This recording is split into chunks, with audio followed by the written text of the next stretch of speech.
안녕하십니까. 조세 전문 변호사 고성채입니다. 단풍이 참 좋습니다. 저는 저런 단풍 색깔을 보면요, 어떤 거를 느끼냐면 북다모대에 떨어지는 낙엽, 제 글도 있지만은 참 솔직하다는 생각이 듭니다. 자기 자신을 가식을 하지 않고 포장하지도 않고 교원 영색을 하지도 않는다. 남한테 거짓말도 하지 않고 그런다. 저는 제가 이제 30대 초반, 그것이 10년이 되어 갈 때, 그 당시 제가 이렇게 겪었던 심정을 있습니다. 그때 참, 앞뒤로 꽉 막혀가지고요. 앞으로도 못 가고 뒤로도 후퇴도 못하는 그런 꽉 막힌 샌드위치 인생, 그런 심정이었거든요. 그래도 제 자신의 생활은 규칙적으로 연속되고, 단지 이제 감각적인 생활은 아니었습니다. 감각적인 요소는 그때 당시에는 참 배제돼 있었거든요. 머리는 시원해요. 앉아 있으면 오래 앉아 있고, 이 단전도 이제 열기를 많이 느끼고요. 호흡도 완전히 되어 있습니다. 젊은 날부터 이렇게 많은 그런 경험들을 하다 보니까 그런 부분은 안정이 돼 있는데 내 앞길이 안 뚫려 있지를 않는 거예요. 그리고 내 인생의 진도가 전혀 나가지 않고, 그러니까 뭐를 내 의도대로 내 마음대로 되는 게 없어요. 하는 일이 그냥 꽉 막혀져 답답할 뿐입니다. 그래도 제가 할 수 있는 거는 고시 공부밖에 없으니까 그냥 열심히 하는 수밖에 없다. 제일 힘든 거는 내 인생, 내 열정, 나의 노력이 결코 무의미한 것이 아니다 생각했는데 주위 사람들이 업신여긴다라는 거죠. 그럴 수밖에 없는 게, 그런 게 이제 서글픈 거죠. 서글프고, 내가 남에게 밖으로 내세울 수 있는 건 아무것도 없으니까. 외관이 있습니까? 뭐가 있습니까? 포장될 것이 하나도 없어요. 재물이 있습니까? 뭐 직급이 있습니까? 그러니까 항시 부족한 인생인 거예요. 부족한 사람이고. 그러니까 뭐 무시당해도 할 말이 없고요. 사람들에게 시달릴 뿐이죠. 단지 그게 힘들어요. 그렇지만 이제 시간이 오면 잠이 들고, 책상 다리로 딱 앉은 자세에서 상을 물리고 그대로 뒤로 눕습니다. 누우면은 그때가 제일 마음이 편해요. 머리도 시원하고. 단지 한 가지 원이 있다면, 그냥 아유, 인생 이대로 그냥 누우면 다음날 일어나지 않고 싶을 뿐이죠. 그만큼 인생의 계고다라는 말이 계속 반복이잖아요. 단순한 그 생활에 계속 반복하고 있는 거예요. 예. 일어나면 어제 했던 거 또 일을 해야 되고, 야, 이게 뭐 인생의 전부가 아닌다는 걸 뻔히 알지만은, 할 것도 없으니까 고시생이 고시 공부하는 것밖에 없다. 그러니까 그 틀을 벗어나려고 해도 참 그게 금기가 안 되고. 그러니까 원효스 대사의 그 말씀이 그때 참 실감 났죠. 세상에 나지 말지어다. 죽는 것도 고통이고, 죽는 것이 고통이니까 나지 마라 이거죠. 죽지도 말아라. 죽는 것도 또 고통이니까 세상에 나는 것도 괴롭다. 그런데 이제 그 어머니를 장사지에 넣어온 아들 사복이 말이 너무 번거롭습니다 라고 하자, 이에 원효가, 그러면 죽는 것도 사는 것도 다 고통이니까, 괴로운 일이니까 태어나지도 말고 죽지도 마라, 뭐 이렇게 말씀을 했다고 그래요. 참 그때는 실감나는 말입니다. 사는 것도 고통이고 죽는 것도 고통이고, 뭐 때문에 사는지 참 그런 걸로 이렇게 마음이 참 답답하던 때가 있었습니다. 생존의 고통을 가진다는 그 자체가 너무 실감이 됐어요. 그러니 죽음으로써 그런 고통으로부터, 생존의 고통으로부터 좀 벗어나고 싶다라는 그 생각이, 피하고 싶은 생각이 들더라고요. 그러니까 뭐가 돼도 뭐를 열심히 해도 안 되니까 더 이상 사는 것에 대한 미련은 없고, 그리고 또 잘 돼 본 적이 없기 때문에 집착할 것도 없어요. 아까워할 것도 없고. 그러니까 차라리 정신이라도 이렇게 맑은 지금 이 상태대로 죽으면 그래도 손해는 없을 것 같다라는 그런 생각이 들죠. 생존을 위해서 더 이상의 죄를 지을 것이 없으니까 살기 위해서 죄를 짓지, 그러지 않습니까? 업도 쌓고. 그러니까 뭐 잘 되기 위해서 뭐 더 잘 될 것도 없으니까, 가진 것도 없고 아까울 것도 없고, 그러니까 더 이상 몸부림치고 싶지가 않다 이거죠. 그런데 생각은 생각으로 그쳐요. 또 관념이다 보니까 다음 날이면 또 어김없이 눈이 이렇게 탁 떠지잖아요. 그러니까 또 그러면 언제 또 그랬냐 할 정도로, 또 하루가 틈이 없을 정도로 바쁘게 돌아가요. 그러니까 그런 규칙적인 생활 습관이 몸에 갇혀 있다 보니까 그러죠. 제가 그때 이제 참여라는 말을 생전 처음으로 깊이 느껴봤어요. 그때가 이제 1995년입니다. 제 30대 초반이고. 그러니까 지금 이제 그때가 이제 이런 심정을 갖췄을 때죠. 20대 청춘은 가버리고 속절없이 30대는 넘어가고 초반까지도 아무런 성과를 내지도 못하고 세월만 간다 하니까 그때는 이런 단풍을 보더라도 쓸쓸하게 느꼈을 것입니다. 그러니까 허탈하기 그지없죠. 내가 제 인생을 생각해 보면 7월에 아직 익지도 않은 그런 푸른 벼처럼 세상 모르고 뭐든지 할 것만 같았던 청춘이었는데, 그런 기운이 저절로 이렇게 다 꺾어져 버렸다 이겁니다. 그러니까 사람이 풀이 죽어 지낼 수밖에 없었다라는 겁니다. 분명 그동안에 제가 했던 노력과 열정이 분명히 있었죠. 남보다 더 했으면 했지 덜 하진 않았죠. 그런데 막상 내 손에 이렇게 잡히는 실체가 전혀 없는 거예요. 그 노력과 열정이 그게 뭐가 아니냐 이거예요. 오래 있다면 나 하나 잘 되고자 하는 그런 욕망, 그런 집착, 그런 거에 눈이 멀었던 게 참 그게 후회스럽다는 거죠. 왜? 허탈하니까요. 그러니까 내 잘 되어 보려고 하다 보니까 주위 사람들한테 마음의 흔적을 냈던 것들, 인색하게 했고, 그런 것들만 다 고스란히 이렇게 크게 와닿더라고요. 그러니까 그동안에 내가 보냈던 시간, 잘 돼 보려고 열정을 갖추고 막 시도해 봤던 그런 시간들이 너무 아까웠던 것 같아요. 그냥 내가 마음을 인색하게 냈던 그 시간들이 막상 아무것도 나에게 남는 것이 없다 보니까 허탈한 거예요. 그러니까 결국 나한테 남는 거는 그 회한밖에 없더라. 과거에 대한 회한. 그거는 절실하게 느껴지더라고요. 절실하게 진짜. 그러니까 후회된다, 허탈한다, 허탈하다.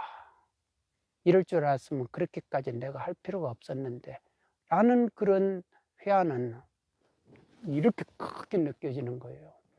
그러니까 제 자신을 드러내고 싶어 했던 그 우쭐함, 그런 것들이 너무 어리석게 느껴진 겁니다. 별로 되지도 우쭐하지도 못했지만은 그렇게 마음 먹고 행동했던 나의 매정하고 냉정함에 마음이 아파했을 사람들이 있었을 것이고, 따뜻한 말 한마디나 따뜻한 마음 쓰는 게 그렇게 어렵지도 않았는데, 돈이 드는 것도 아니고 마음만 내면 됐는데 그런 거를 못했다는 거죠. 그러니까 그런 게 후회된다 이겁니다. 그만한 인격을 갖추기에는 제 그릇이 너무 적었고, 그러다 보니까 앞으로도 받을 더 많은 고통을 받을 수밖에 없는 그런 정도 용량이다 하는 겁니다. 제 용량이. 그러니 그때 이렇게 보면 사람이 죽음을 앞두고 있다면 어떤 심정일까 그런 생각을 해봤어요. 무엇을 더 이상 바라지는 않을 것이다. 더 이상 뭐를 잘 돼 보려고 몸부림치지는 않을 것이다 이겁니다. 대법원의 대법관을 지내신 어느 분이 해주신 말씀이 그때 기억나더라고요. 이름 석자가 중요하네. 이름 석자가. 그 사람 참 아까운 사람이었는데 이름을 듣는 사람 좋은 사람이었는데 아까운 사람이었는데 이 말을 듣는 사람하고 그 XX 잘 죽어버렸어 막 이런 말 그 사람 참 흉측했지. 진짜 죽을 놈이었어. 뭐 이런 말 듣는 거하고 그렇게 틀리다 이겁니다. 그러니까 최소한 후자의 그런 말을 듣지 아니하네라고 말씀하시더라고요. 결국은 삶의 흔적, 지나온 과거, 지나온 자기 자신의 과거에 대한 회한, 그것이 죽음의 직전에 남는다. 남은 마음을 아프게 했던 기억하고 자신의 어리석었던 행동들, 그런 게 죽는 순간에 그것만이 남는다. 그게 진실 하나만이 남는다. 허공에 레이저를 쏘듯이 이게 다 남는다. 그게 절대 없어지지 않는다. 그게 업력이 되어 그에 대한 그에 상응한 값을 받는다. 그게 인간보다. 저는 그 말씀에 참 동조합니다. 공감합니다. 그러니까 지금이라도 얼마나 다행인지 모르겠어요. 그런 참회의 마음이 든다는 그 자체만으로도 이 세상을 지금 살고 있다. 그 자체만 해도 기적이죠. 이 법신은 순수무구하대요. 그러니까 그게 이제 우리 자성을 말하는 거라고 합니다. 업력이라는 말은 그 자성, 그것과 떨어져 있다라는 걸 말하고요. 참회라는 말은 그렇기 때문에 내가 고향을 가고 본성에다가 자성으로 돌아가는 그거를 이제 참회라고 그런다고 합니다. 그러니까 우리가 지은 죄는 허공에 다 담아도 부족하대요. 알게 모르게 지은 죄가 그렇게 크다는 겁니다. 그러니까 내가 무슨 떳떳하다, 하늘을 우러러 뭐 떳떳하다, 그런 건 어리석은 이야기죠. 그리고요, 참회는 절실한 마음으로 해야 한다고 합니다. 그냥 복을 빌었다가 안 되면 되돌아서는 그런 게 참회가 아니다. 무엇을 갈구하는 그거하고는 차원이 틀리다 이거죠. 근데 사람들은 자꾸 이제 뭐를 자꾸 갈구하는 걸 너무 오래 하다 보니까 진짜 내 인생이 왜 이리 잘 풀리지 않는가, 그런 의문을 가질 때가, 뭐가 안 될 때 이제 그런 의문을 가져볼 수 있는 거 아닙니까? 그게 참 그러게도 다행인 거예요. 왜 그러냐면, 나에게 이렇게 업력이 많고 꼬인 매듭들이 많은가라는 그거를 생각을 절로 들게끔 할 수 있는 계기다. 그것도 아무한테나 그런 그 생각을 가지게 하지 않는다. 참 복 있는 사람한테 그런 생각을 가지게 한다. 그동안 알게 모르게 지은 죄와 나 자신이 옹졸하게 마음을 인색하게 썼던 흔적들이요, 그렇게 되면요 다 우러나더라고요. 우러나고 진짜 제 자신이 참 서글펐어요. 20대 청춘과 30대 초반을 고시라는 거에 얽매여 가지고 할 수밖에 없는, 잘되고자 껄떡거리는 그 내 인생이 너무너무 서글프게 그렇게 느껴지더라고요. 그러다 보니까 어느 날 이제 제가 우연하게 참여할 수 있는 계기가 주어지더라고요. 그런 마음의 단계가 그런 경계까지 와 있었기 때문에 그런 것이죠. 어느 날도 유난히 그때 몸이 무겁고 그러다 보니까 책을 적고 기분 전환 삼아 가지고 이제 동네 목욕탕을 갔는데, 그날따라 이상하게 이제 평소 이렇게 선풍기에 이렇게 멀리 말리잖아요. 멀리 말리는데 선풍기에 날개에 이렇게 먼지들이 쌓여 있는 게 그렇게 눈에 거슬려 보이더라고요. 선풍기에. 그래서 이제 그날 이상하게 그 일하는 아저씨한테 이게 먼지가 많이 묻어 있다라고 이렇게 말을 한 게 그게 전부였는데, 그분 입장에서는 제 이 퉁명스럽게 하는 이런 말이, 이 말투가 아주 싸가지 없게 들렸는가 봐요. 그러니까 그 직전에서는 말을 못 하다가 이제 가만히 있으니까 이제 이게 그분도 이제 기분이 나빴는가 봐요. 기분이 나쁜 것이 이렇게 우러나니까 나중에 이제 다시 들어와서 나한테 말을 하더라고요. 화가 나가지고 왜 기분 나쁘게 말하냐고. 자기도 이제 누구한테 이제 저라는 사람한테 무시를 당했다 생각을 하는 거죠. 그러니까 상황을 딱 보니까 이거 쌈 나갔더라고요. 그러니까 얼른 고개를 숙여야 했죠. 그래서 미안합니다 라고 얼른 미안합니다 하면서 그 상황을 피하려고 했죠. 예. 그러니까 그런 거를 이렇게 가만히 보면은, 아니 나는 별 생각 없이 이렇게 말했는데 그 내 마음 별 생각 없이 말했던 그 말투에, 무심코 하는 말투에 그 사람은 아주 마음을 상하고 기분 상해하고 기분 나쁘게 들렸다라는 겁니다. 그러니까 제가 제 말투에 그런 것이 많이 묻어 있다라는 거를 저도 이제 그 뒤에 계속 이제 살면서 그런 거를 많이 느껴봤어요. 나는 아무 무심코 이렇게 말하는 거를 사람들이 그거를 기분 나빠하더라고요. 그러니까 그만큼 우리가 이렇게 톡 한번 건드리면은 탁 터질 수 있는 그런 경계에 있는 피해의식으로 가득 차 있는 분들이 상당히 많다는 거죠. 그러니까 조금만 그 가짜는 것이 그 무슨 말을 이렇게 함부로 하면은 더 기분 나쁜 거예요. 가짜는 사람한테, 내세울 것 없는 사람한테 뭐 그런 기분 나쁜 소리를 들으면 더 분한 마음이 드는 거죠. 그러니까 그러면은 이제 자기 감정을 주체할 수 없는 것 아닙니까? 그러니까 섣불리 예단하고 선입견을 가지고 쉽게 그렇게 피의식을 가진 사람 입장에서는 그러잖아요. 라스트 캐슬이라고 그 영화를 본 적이 있는데, 거기에도 이제 야전 장교로서 한 번도 야전에서 일을 해본 적이 없는 대령인데, 대령까지 갔는데, 그러니까 행정만 하던 사람이죠. 행정만 하던 사람이니까 나중에 야전에서 이렇게 몸담은 이제 장군이 와가지고 교도소에 왔는데, 그 사람에 대해서 은근하게 시기 질투를 하면서 그 사람을 결국은 이제 나중에 이제 총을 쏴서 죽게 만드는, 자기 이제 피의식의 극단을 이제 권총으로 쏘는 거, 그런 식으로 이제 자기 인생에 이제 그 잘못된 마무리를 한다라는 거를 이제 본 적이 있습니다. 그러니까 사람이 그 피의식이라는 게 한평생을 못 벗어난다 이거죠. 못 벗어나. 누가 그렇게 피의식 가지라고 한 것이 없는데, 자기 스스로가 어떤 항시 사람에 대해, 상대에 대해 어떤 피의식을 가진다라는 거죠. 그러니까 그런 거를 많이 느껴봐요. 그러니까 그런 부분에 있어서 자기도 모르게 밥 사주다가도 갑자기 막 성질이 욱하는 사람들 만나면 막 기분 나쁘게 했다고, 네가 뭐 잘났냐 막 이러면서 막 나서는 사람들이 있어요. 그때도 이제 그런 거였던 것 같아요.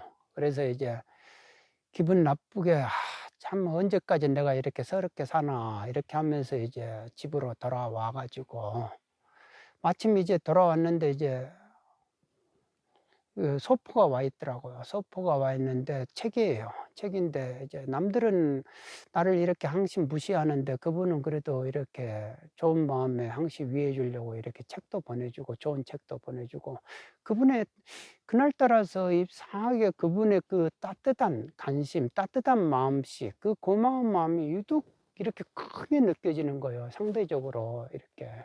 그러니까 제가 그 책을 그냥 받기가 그러더라고요. 그래서 제 책상 위에다가 올려놓고, 제가 그 고마움에 대한 A를 한번 차리고 싶었던 거예요. 그래가지고 그 책을 상 위에다 올려놓고 제가 평소 잘 듣던 독경 테이프를 들었죠.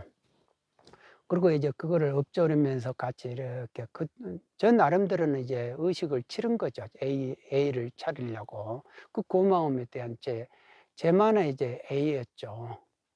그런데 처음 이렇게 그 독경서를 읊조리고 있는데 불과 몇 소절 하면서 속에 뭔가 이렇게 꿈틀거리더니요, 막 뭔가가 꿈틀거리는 거예요. 그런데 막 눈물이 터져 나오는 거예요. 그러면서 콧물이 그냥 막 범벅이 돼가지고 막 그렇게 울었습니다. 그러니까 어디 깊은 데서부터 막 용암이 분출되는 것처럼 주체를 못했던 거예요. 그러니까 목 놓아 운다라는 그 말의 느낌을 그날 실감을 해봤습니다. 제가 그때 얼마를 울었는지를 모르겠어요. 마침 집에 아무도 없었기에 다행이지, 아파트잖아요. 아파트 위층 아래층에서 제 울음소리에 무슨 진짜 큰일이 벌어졌는가, 부모님이 돌아가셔가지고 그렇게 곡을 크게 하는가, 그를 오해할 정도로 엄청 큰 소리로 그냥 엉엉 울었습니다. 나중에 이렇게 제가 이제 한참 뒤에 짐작을 해보니까 한 2시간 이상은 그렇게 운 것 같아요. 그리고 그런 느낌은 들었어요. 그러니까 억제해 보려고, 제가 이렇게 울면 뒤에 이렇게 큰 소리 나면은 뭐라 하니까, 그거를 억제해 보려고 제 나름대로 이성이 동원이 됐는데 주체가 안 되더라고. 억제가 안 되더라고. 마치 시추공에서 석유가 한번 펑펑 이렇게 쏟아지듯이 눈물이 그렇게 계속 솟구치는 거예요. 제 평생 그렇게 많이 울어볼 기회는 그때 한 번뿐이었다라는 겁니다. 지금까지 그렇게 울어봤던 그런 울음이 아니다. 가진 것을 잃어버렸을 때, 일이 잘 안 풀릴 때 가슴을 태우고 우는 그런 눈물이 아니다라는 겁니다. 사기꾼처럼 찔끔찔끔 우는 악어의 눈물도 아니죠. 그때 울음이 그쳤을 때는요, 얼마나 시원하던지요. 그때 그 느낌이 아직도 와 닿습니다. 마치 태풍이 지나간 후에 그 맑은 바람이 부는 것처럼요. 저 자신이 무척 깨끗해지고 가벼워졌다. 진짜 그 가벼워졌다는 그런 기분이 들었습니다.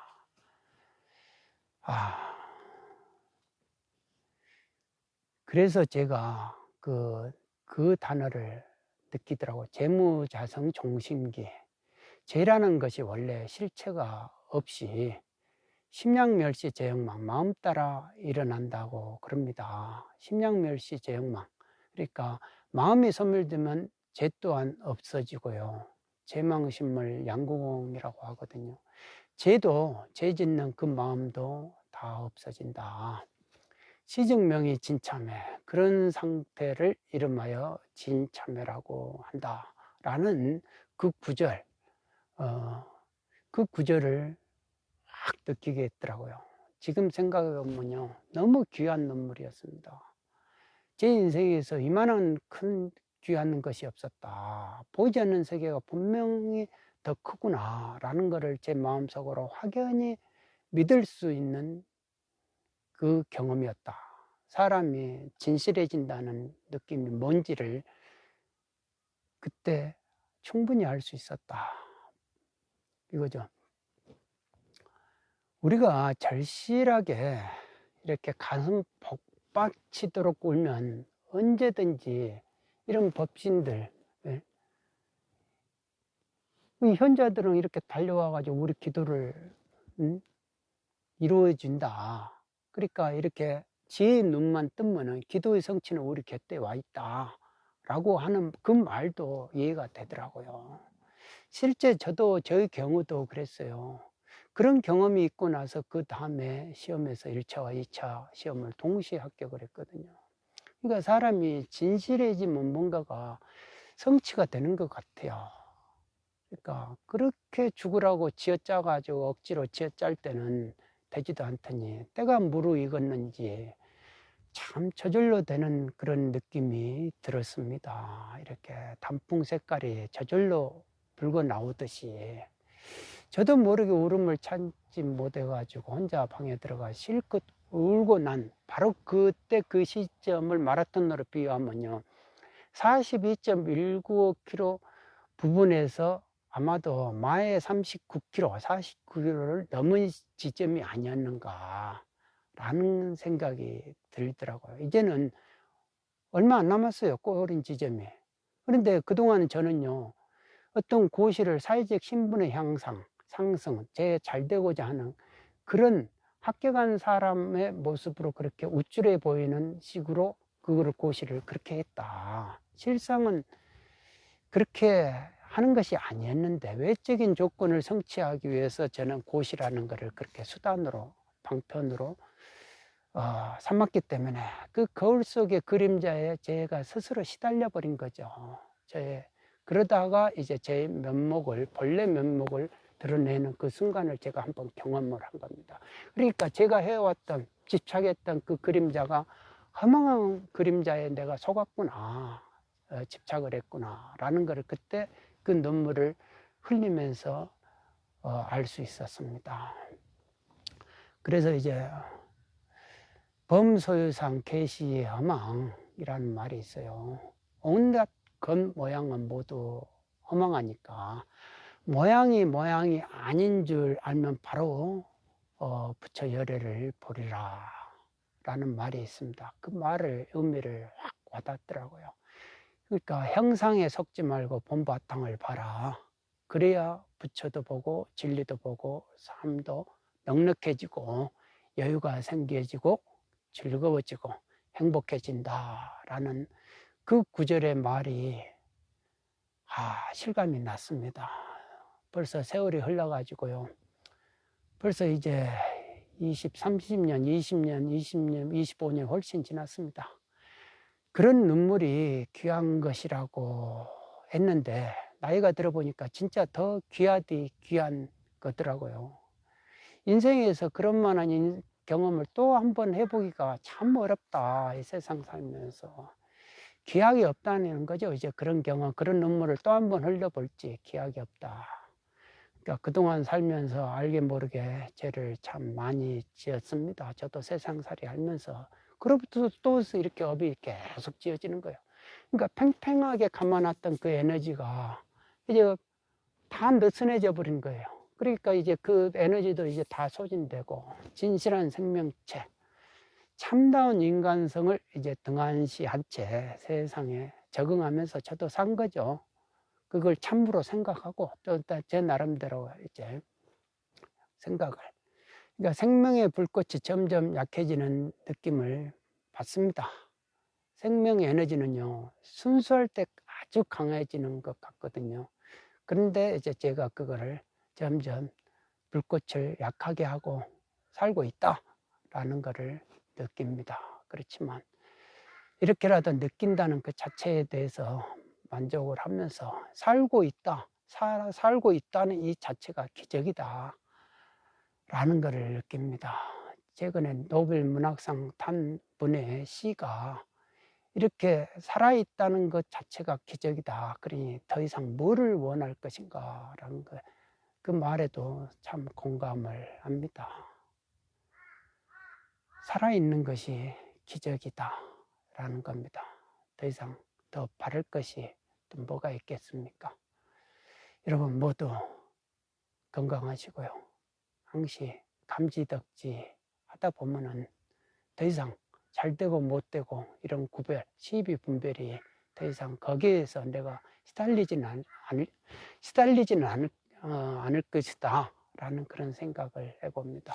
오늘은 참회의 눈물이라는 주제로 제 이야기를 해봤습니다. 감사합니다. 여러분 모두 건강하십시오.